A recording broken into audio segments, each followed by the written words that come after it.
Et notre invité politique ce matin, c'est Éric Coquerel. Bonjour. Bonjour. Merci beaucoup d'être avec nous. Député La France Insoumise de la Seine-Saint-Denis, président de la Commission des finances à l'Assemblée nationale. On est ensemble pendant 20 minutes pour une interview en partenariat avec la presse régionale représentée par Stéphane Vernet de Ouest France. Bonjour Stéphane. Bonjour, bonjour. Bonjour.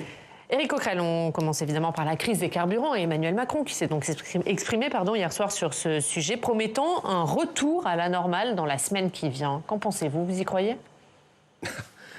Si le gouvernement persiste à être du côté des raffineurs, plutôt que du côté des salariés qui demandent une juste répartition des bénéfices pharaoniques accumulés par Total & Co, ça va être compliqué. Parce que là, actuellement, j'allais dire que les salariés ne font finalement qu'appliquer ce que Bruno Le Maire, Madame Borne ont demandé depuis des mois. Ils ont dit qu'il faudrait que les salaires augmentent. Nous demandons que les salaires augmentent. Nous sommes sûrs que les groupes qui font des bénéfices historiques vont finir par augmenter les salaires. Ils ne l'ont jamais fait. C'est ça la situation actuelle. Les salariés ne font que réclamer une part normale des bénéfices accumulés par Total. Alors, donc le gouvernement devrait d'ailleurs les appuyer, parce que c'est eux qui sont efficaces. Chez ESSO, il y a eu un accord majoritaire qui n'a pas été signé par la CGT, et donc la CGT continue de bloquer. Est-ce que vous trouvez ça normal? Que malgré l'accord, la CGT continue de bloquer? C'est normal que le droit de grève existe en France, oui. Non, mais que malgré un accord, la signature d'un accord majoritaire... Un accord majoritaire ne veut pas dire c'est pas, on siffle pas la fin du match comme ça. Les syndicats, et pas seulement les syndicats, les salariés, parce que je vous fais remarquer que si les occupations non seulement continuent, mais même se développent, estiment que l'accord qui a été trouvé n'est pas suffisant par rapport justement à cette répartition nécessaire des bénéfices de Total. Mais là, ça remet un peu en cause la représentation syndicale. Si des syndicats signent un accord majoritaire et que les salariés continuent la grève... Un accord majoritaire n'a jamais signifié, si les salariés ne sont pas satisfaits et ne se reconnaissent pas dans cet accord, que vous sifflez la fin de la grève. Là, aujourd'hui, c'est pas quelques euros qui doivent être distribués aux salariés. Ils demandent 10% en gros d'augmentation quand monsieur le PDG de Total, par exemple, s'est augmenté environ de 50% en un an, et quand Total ou les groupes pétroliers font des bénéfices qui vont encore doubler cette année et dont ce qui double en plus, c'est la part redistribuée aux dividendes. Donc c'est insupportable. C'est insupportable parce que nous, on le paye au prix de la pompe. Nous payons ces bénéfices. Voilà, il faut que les usagers, les personnes qui aujourd'hui essaient de trouver de l'essence le sachent, et les salariés le payent parce que c'est sur leur salaire que se fait aussi ces bénéfices. Et comment on peut siffler la fin de la grève, pour reprendre le terme que vous avez utilisé? Il faudrait que le gouvernement mette une grosse pression sur Total pour les obliger à céder sur les revendications. Bien sûr, au lieu d'appeler aux réquisitions, il faudrait que le gouvernement aille jusqu'au bout de la logique, puisqu'ils disent eux-mêmes... Jusqu'au bout, c'est dire céder, donner les 10% d'augmentation. Écoutez, 10%, c'est rien par rapport à 2 fois plus de bénéfices et de dividendes. Parce que là, c'est pas une augmentation de 10%, c'est des augmentations du double qui, à la fin, produisent, par exemple, pour Total, des bénéfices qui vont certainement être environ de 20 milliards cette année. Enfin, mais c'est au gouvernement, c'est au président de la République de se mêler de ça, de se mêler de négociations salariales. Le gouvernement s'en mêle, puisqu'il appelle à des réquisitions, il appelle à réquisitionner les salariés. Donc il s'en mêle, mais il s'en mêle du côté de Total et des raffineurs. Donc il faudrait peut-être qu'il s'en mêle du côté des salariés. Et ça serait plus efficace. Parce que je remarque une chose, c'est que si on parle de tout ça, c'est parce qu'ils se sont mis en grève et qu'ils ont occupé les raffineries. Sinon, on n'en parlerait pas. Sinon, il n'y aurait pas d'augmentation de salaire à l'horizon. Donc on en parle parce qu'ils ont fait ça. Voilà. Donc c'est eux qui sont efficaces. Si le gouvernement est j'allais dire, en phase avec ce qu'il disait il y a quelques mois, comme quoi il faut augmenter les salaires, j'ai pas arrêté de les entendre dire ça, eh bien, ils doivent, j'allais dire, donner enfin, nous, c'est ce qu'on ferait, en tout cas. Voilà, on s'adresserait à Total, on s'adresserait aux raffineurs, et on leur dirait, nous soutenons ces salariés, ils ont raison, il faut que vous cédiez à leurs revendications. Voilà, et je pense que c'est malheureusement, à mon avis, c'est pas la logique qu'ils sont en train de prendre. Mais je vais vous dire une chose, je pense qu'ils vont gagner, les salariés. D'abord parce qu'il y a des appels maintenant à la grève générale, la grève interprofessionnelle de la part de la CGT. Notamment. Depuis que Mme Borne a appelé à la réquisition, il y a de plus en plus de raffineries occupées. Force ouvrière vient de rejoindre la CGT. Donc c'est plutôt en train de s'élargir et prendre. Et j'ai vu quand même que malgré tout le battage fait par le gouvernement, aujourd'hui, plus de la moitié des personnes interrogées, c'est 42% si j'ai bien compris, soutiennent ce mouvement, alors même qu'on leur explique sans arrêt qu'ils subissent ce que font les grévistes. Ils ont compris, la plupart des Français ont compris que quand ils payent le prix du carburant plus cher et quand les salariés ne sont pas suffisamment payés, c'est la même cause. Bon, et Bruno Le Maire, à l'instant sur RTL, dit qu'il est évident que Total doit augmenter ses salaires. C'est un bon message délivré par le ministre de l'économie. Voilà, c'est le message qu'il faut employer, mais je crains que dans le même temps, Bruno Le Maire n'explique aussi qu'il faille que la grève et les occupations s'arrêtent. Donc c'est ça qui est paradoxal dans le discours du gouvernement. Vous soutenez l'appel à la grève générale, ça on est d'accord. Qu'est-ce que vous dites juste, Éric Coquerel, aux Français qui font la queue pendant des heures pour faire de l'essence, avec parfois des bagarres aussi maintenant aux stations essence, à ceux qui ne peuvent plus aller travailler. Les Français, je les subis. Oui. Je le vois bien. Non, mais à ceux qui ne peuvent plus aller travailler faute de carburant, aux écoliers qui n'ont plus de transport scolaire, qu'est-ce que vous leur dites ce matin ? Je leur dis que c'est les mêmes responsables contre lesquels se mobilisent aujourd'hui les salariés des raffineries et qui aujourd'hui font en sorte que leur vie soit plus difficile. On sait très bien d'où vient l'augmentation du carburant au départ. L'augmentation du carburant, elle vient à la fois de la spéculation des pays producteurs et des marges bénéficiaires faites par des raffineurs et tous ceux qui distributeurs et autres. Voilà, c'est de ça donc ça vient, parce que je vous ferai remarquer que tout ça ne vient pas après une période où les prix du carburant n'ont pas flambé. Au contraire, ils ont flambé. Donc maintenant, dans cette situation-là, ce n'est pas normal. Et les Français, d'ailleurs, c'est bien pour ça que vous allez voir, on en parlera tout à l'heure dans ce projet de loi de finances, il va y avoir des taxes sur les super profits qui vont passer. Les Français, je crois, comprennent très bien que certes, ils subissent cette situation, mais c'est la faute des mêmes, c'est-à-dire ceux qui, j'allais dire, spéculent sur le prix du carburant et exploitent en plus leurs salariés. Voilà, ça fait beaucoup de choses quand même. Ouais, et on en parle tout de suite. En même temps, il y a depuis le début, enfin depuis un petit moment, vous avez Total qui ajoute une ristourne supplémentaire de 20 centimes par rapport à l'aide d'État. Est-ce que ça, c'est pas aussi quelque chose qui a augmenté les difficultés ? Et puis, à l'arrivée, si Total, à force de rajouter ces aides supplémentaires et augmente effectivement ses salariés, qu'est-ce qui va rester Vous êtes gentil pour eux, vous inquiétez pas, c'est 500 millions d'euros. C'est bon, Non mais attendez, c'est 500 millions d'euros. C'est pas du tout les mêmes échelles, c'est ça que vous êtes en train de dire. C'est 500 millions d'euros par rapport à des dizaines de milliards. 500 millions d'euros, c'est quoi ? C'est les 20 centimes supplémentaires ? 500 millions, c'est le coût des 20 centimes, mais pas plus, vous savez, il y a eu 500 millions. Ouais, c'est ça, une mission flash, vous savez, qui a été faite par ma commission sur les super profits des entreprises pétrolières. Et le PDG d'Esso est venu témoigner en disant ça a été un excellent coup de communication pour Total et une affaire, parce qu'au final, les gens sont venus chez Total et ils ont encore plus, ils ont fait en sorte que les chiffres d'affaires de Total, les bénéfices de Total augmentent. Donc, bon, voilà, le gouvernement a présenté ça comme un effort de Total. Je pense que c'est un coup de com', c'est une bonne affaire pour eux et ça n'équivaut pas à ce qui est nécessaire, c'est-à-dire la nécessité d'aller taxer les super profits. Bon là, leur image a un peu évolué dans l'autre sens là depuis les blocages. C'est-à-dire mal, vous voulez dire ? Il y a raison. Le spectacle qui est donné ou le résultat est quand même pas super positif. Non, ça je pense que c'est pas positif. Mais quand le PDG de Total, je l'ai dit tout à l'heure, enfin quand même se rendre compte que le PDG de Total gagne 6 millions d'euros, presque 6 millions d'euros par an, il s'est augmenté de 52%. Comment vous pouvez justifier, à partir de là, que vous n'augmentez pas vos salariés de 10%? Enfin, c'est quelque chose d'insupportable. Alors, il y a augmenté les salariés, mais est-ce qu'il faut aussi poursuivre les aides ? Comment vous pouvez justifier dans le même moment que l'État ne doit pas prendre, c'est-à-dire l'intérêt général, une partie de vos super profits pour servir, par exemple, à la transition écologique ou à la justice sociale? Et justement, on va en parler, puisque le gouvernement a finalement inscrit dans le projet de loi de finances la contribution exceptionnelle de solidarité pour les entreprises de l'énergie qui réalisent des bénéfices exceptionnels. Ça, c'est une bonne chose, vous la voterez ? C'est un premier pas positif, mais il a fallu pousser, Je vous rappelle, parce que là encore, Bruno Le Maire, il y a quelques temps de ça, c'était en juillet, je me rappelle, disait il n'y aura pas, nous n'augmenterons pas les impôts, donc y compris sur les super profits. Donc ils ont fini par y aller. Pourquoi ? D'abord parce que tous les pays européens finissent par y aller, même le FMI le recommande, et puis il y a une opposition comme nous, la NUPES, qui poussons à cela. Donc ils ont fini par mettre ça, mais là c'est un premier pas, mais qui ne coûte pas grand-chose. C'est 200 millions d'euros que ça va à peu près rapporter. Pourquoi ? Parce que, notamment, une entreprise comme Total, figurez-vous, fait l'exploit de ne payer 0 impôt sur les sociétés en France, alors qu'elle fait des milliards de bénéfices. Donc il faut quelque chose de complémentaire par rapport à cette mesure qu'on votera, mais quelque chose de complémentaire. Et ça a commencé hier, parce que notamment sur proposition du MoDem, vous voyez, ça s'élargit, a été voté un premier amendement qui taxe les dividendes, c'est-à-dire pas les surprofits, mais les surdividendes.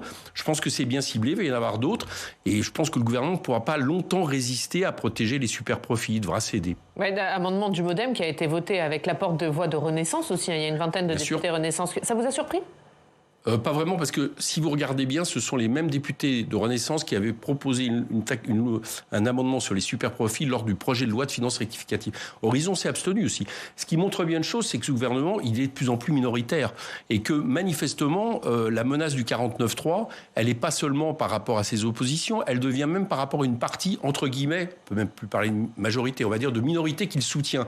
Donc voilà, c'est ça que ça révèle, c'est que ce gouvernement, ce qu'il propose, met sur la table, est de plus en plus minoritaire à l'Assemblée, parce qu'en réalité, c'est de plus en plus minoritaire dans le pays. Oui, justement, on va parler du 49.3, Stéphane, puisque sans grande surprise, Olivier Véran a annoncé que le Conseil des ministres avait délibéré là-dessus.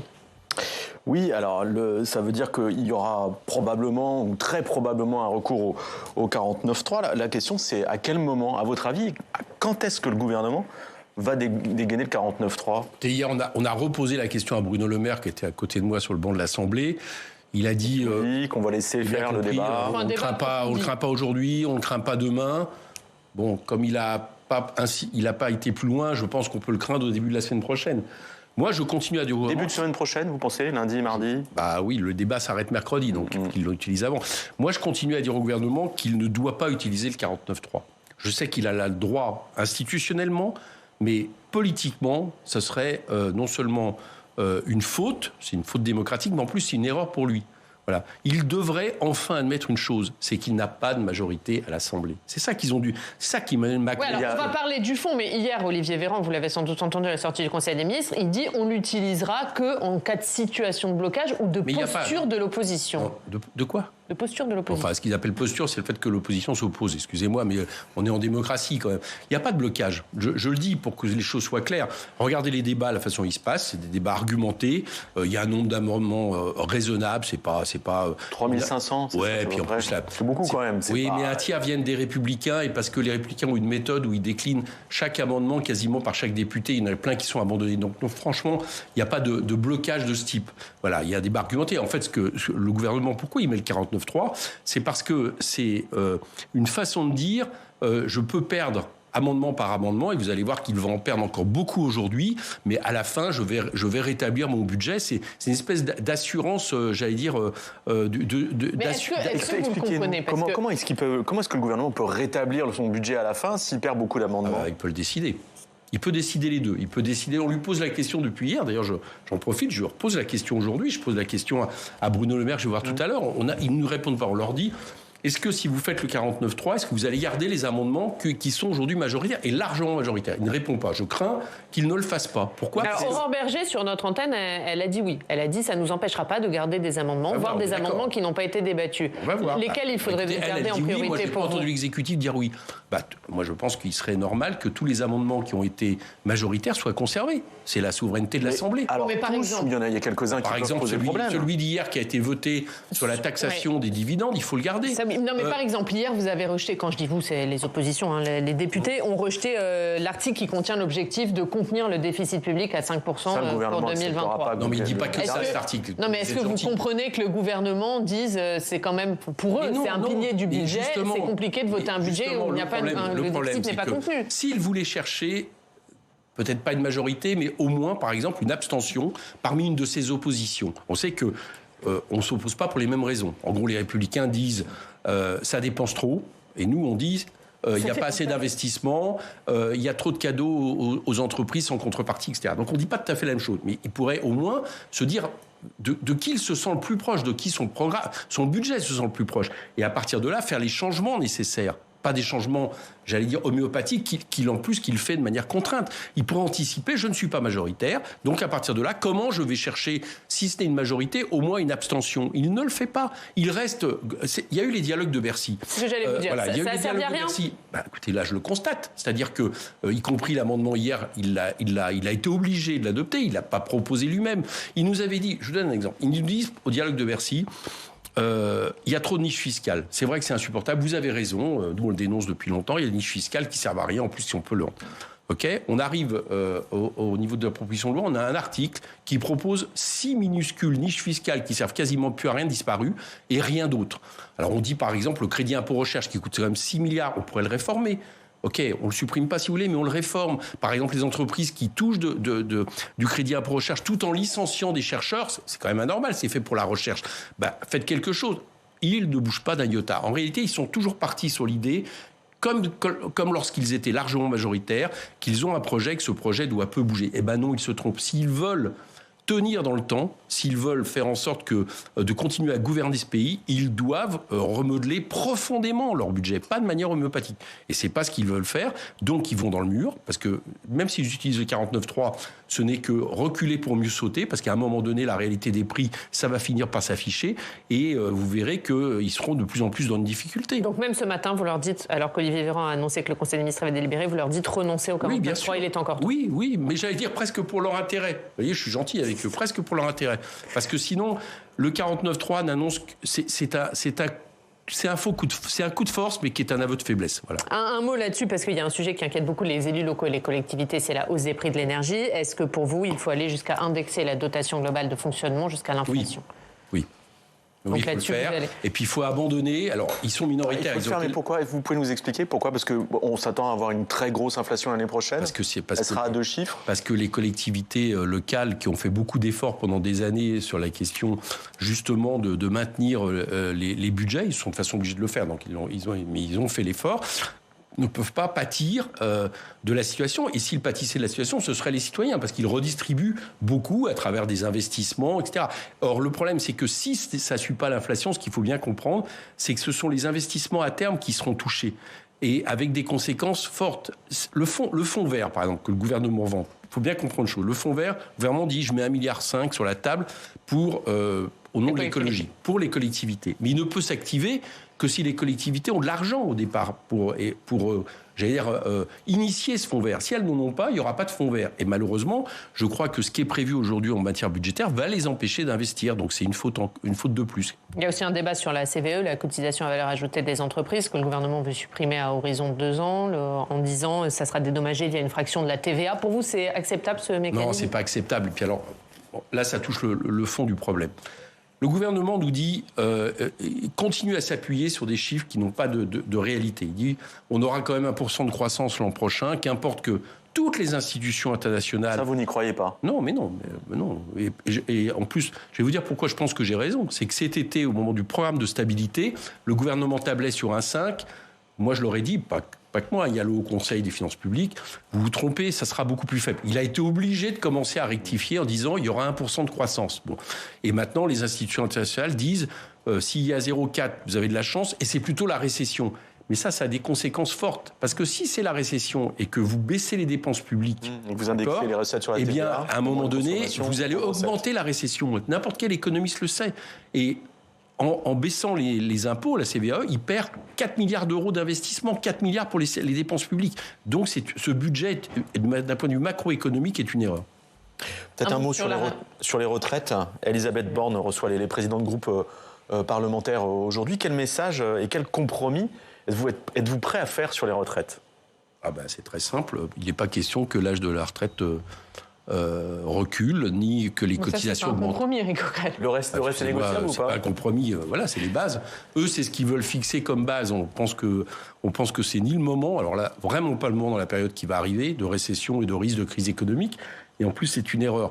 Bon, ils veulent le mettre. Vous nous permettrez de penser que on ne doit pas toucher à ça. Donc, si. Pas de compromis. Mais c'est pas un problème de. Mais c'est eux qui veulent pas de compromis. Madame Borne, a priori. Et j'ai cru comprendre. D'ailleurs, je suis un peu inquiet parce que j'ai vu qu'Emmanuel Macron avait quasiment convoqué par la presse non seulement les responsables des groupes majoritaires de plus en plus entre guillemets, mais aussi les partis d'opposition pour le voir. Je sais pas.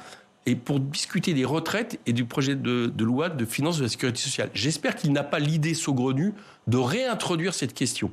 Voilà, je le pose aujourd'hui parce que j'ai vu que les deux étaient liés. On va attendre ce qui se passe. J'espère que l'amendement n'est pas exclu. Le PLFSS. Très franchement, j'espère. Parce que là, ça serait une déclaration de guerre au monde du salariat. Et là encore, je pense qu'il irait dans un mur...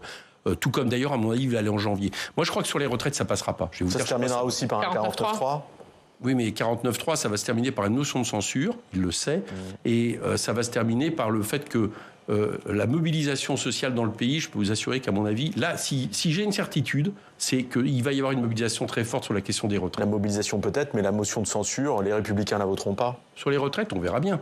Vous pensez que c'est possible? On verra bien. C'est pas forcément leur intérêt. Non, mais il faut. Écoutez, les Républicains, ils ne sont pas opposés à un report de l'âge légal de départ là. Oui, d'accord, mais ils disent que la méthode ne va pas. D'accord. Et la motion donc moi, j'entends ce qu'ils disent, mais même mettons ça de côté. Moi, je crois que le mouvement social, la mobilisation sociale, fera échec à ce projet, comme elle a fait échec au projet de la réforme par points, tout simplement parce que au moment où il faudrait redistribuer une part de la valeur ajoutée dans les salaires. Ça revient à la discussion qu'on a eue au départ. C'est pas le moment de forcer les gens à travailler plus longtemps, toujours a priori au bénéfice justement de la marche de dimanche servira de test. Bien sûr, marche du 16 octobre. Bien sûr. Il y aura du monde.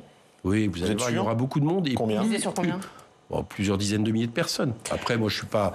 Ça sera un succès. Et je le sais parce que ça remonte de plus en plus. Et puis en plus, c'est sur la question de la vie chère, sur la question de la bifurcation écologique, sur la question des retraites, autant de thèmes sur lesquels les salariés commencent à mobiliser. Donc je pense qu'ils peuvent s'emparer de cette marche pour en faire un grand succès. Puis il y en aura d'autres par la suite, vous le verrez. Mais le 16 octobre, 14h à Nation, vous verrez que la NUPES, des syndicalistes, des associations... j'allais dire, vont un peu augmenter le rapport de force vis-à-vis du gouvernement. Et le message est passé. Un dernier mot sur votre parti, Éric Coquerel et Jean-Luc Mélenchon, qui a réaffirmé à nouveau son soutien à Adrien Quatennens dimanche avec une phrase qui a fait réagir puisqu'il a parlé de gifles médiatiques qui étaient données à Adrien Quatennens matin, midi et soir. Marlène Schiappa, qui était à votre place en début de semaine, a dit qu'avec Jean-Luc Mélenchon, la France insoumise s'enfonçait dans l'antiféminisme. Qu'est-ce que vous dites? Écoutez, je pense qu'elle ferait mieux de regarder du côté de son camp et en général... Pour plein de raisons, ne serait-ce que parce que dans ces cas-là, c'est la seule chose qu'on retient de ce type d'entretien. Je ne fais pas de commentaires sur tout ça. Est-ce qu'il va un peu trop loin, Jean-Luc Mélenchon? Est-ce qu'il ferait mieux d'arrêter de parler sur ce sujet? Non, arrêtez, non. Jean-Luc Mélenchon, quiconque peut, j'allais dire, vis-à-vis de Jean-Luc Mélenchon et de tout ce qu'il a mis sur la table sur la question égalité homme-femme depuis maintenant des mois, quiconque peut, je veux dire, l'attaquer là-dessus, je trouve que c'est vous me permettrez de dire que c'est un peu politicien et c'est un peu une façon, là encore, d'affaiblir ce que nous sommes et la menace que nous représentons pour le gouvernement. Moi, je crois que, vous savez, il y a une chose, c'est que dans le projet de loi de finances, nous proposons un amendement. 1 milliard, plus d'1 milliard, ont pris les revendications des associations pour lutter contre notamment les féminicides. Voilà, si des gens veulent montrer que ils sont au niveau, notamment la majorité, notamment Mme Schiappa, et bien qu'ils appellent leurs collègues à voter cet amendement. Il y a des questions aussi qui se posent en interne chez vous, parce que François Ruffin, il alerte, il interroge votre stratégie, il dit qu'il en a marre de s'égosiller dans l'hémicycle, et il dit ça sert à rien, ça renforce le Rassemblement national. Ouais, mais non, il n'y a pas de discussion en interne. François Ruffin ne dit ne traduit que ce qu'on dit tous, c'est-à-dire qu'à un moment donné, il faut savoir adopter sur la forme notre tactique par rapport à nos objectifs. Par exemple, sur le budget, et on est plusieurs à l'avoir recommandé, c'est exactement ce qui se passe. On a intérêt au débat argumenté pour gagner le maximum d'amendements possible sans, j'allais dire, du tout affaiblir la radicalité de ce que nous proposons. Et c'est ce qui se passe. Et, François Ruffin... il le dit lui-même, d'ailleurs, il dit je m'adresse plutôt à moi ce genre de recommandations parce que c'est vrai que c'est un de ceux qui est en général les plus véhéments dans l'hémicycle, donc très bien, il se l'adresse à lui, mais c'est un avis global, il n'y a pas de débat là-dessus, on est tous d'accord. Et puis vous verrez que si par exemple le gouvernement avait l'idée saugrenue quand même de présenter un projet de retraite, je pense que disons, ça serait plus frontal. Vous savez, aujourd'hui, dans l'hémicycle... Ça sera frontal ou ça ira jusqu'à l'obstruction? Parce que Mathilde Panot a dit on pourra déposer jusqu'à 75 000 amendements. Là, pour le coup, ça sera frontal pour faire en sorte que ce projet passe pas. Nous l'assumons. Et là, sur le budget, c'est un autre thème parce qu'on peut gagner beaucoup de choses. Et donc, nous sommes dans le débat argumenté. L'hémicycle aujourd'hui, c'est pour faire les malins sur Twitter. En réalité, les travaux en commission, ceux que vous présidez par exemple, sont beaucoup plus constructifs, argumentés et beaucoup plus apaisés. On s'est vu il y a quelques jours, donc c'est ce que je vous ai expliqué. Mais là, si vous regardez bien, les débats dans l'hémicycle le sont aussi. Depuis, il y a quand même des ah oui, du côté de la majorité, où il y a des coups de chaud, parce qu'ils ont un peu du mal à comprendre qu'ils sont minoritaires et à l'admettre. Donc depuis hier, ils sont un peu véhéments. Mais je pense qu'ils vont se calmer et finir par l'admettre. Merci Éric Coquerel. Merci d'avoir été notre invité. La une de Ouest France, c'est l'agriculture et le défi des jeunes générations. C'est à la une de votre journal, Stéphane. Merci Éric Coquerel. On passe au Club des Territoires.